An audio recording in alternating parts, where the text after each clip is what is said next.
Միայն մենք կարող ենք մեր կյանք բերել դրական ու լավագույնը, ուրիշ ոչ ոք դա մեր փոխարեն մեր համար չի կարող անել։ Մտածել նշանակում է միտքը ձգել դեպի մեզ։ Այն ինչ մտածում ենք, այն ինքնաբերաբար գալիս է մեր կյանք, ուզենք թե չուզենք։ Նույնիսկ այն ինչ չենք ուզում, բայց մտածում ենք այդ մասին։ Մենք ծնվել ենք, աշխարհը վաղուց կար։ Պետք չէ մտածել այն փոխելու մասին, պետք է կենտրոնանալ սեփական կյանքը դասավորել այնպես, ինչպիսին ուզում եք այն լինի,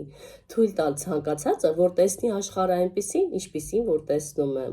Ցանկացած իրադարձություն մեր կյանքում կատարվում է մեր մտքերի ձգողականության ուժի միջոցով։ Ինչքան երկար կենտրոնանանք դրական մտքի վրա, այնքան շատ ու շուտ կստանանք այն։ Մենք այստեղ ենք, որ մեր կյանքը փոխենք այնպիսին, ինչպիսին ուզում ենք լինի։ Եթե մենք վերահսկենք մեր մտքերը, մենք ազատվենք մեր գլխի աղբից ու միայն դրական մտքերով մեզ կձգենք այն, ինչը մեզ հաճելի է, կարևոր ու անհրաժեշտ։ Կձգենք դեպի մեզ դրական իրադարձություններ, դրական մարդկանց։ Մեր սեփական իրականությունը մեր մտքերի արդյունքն է։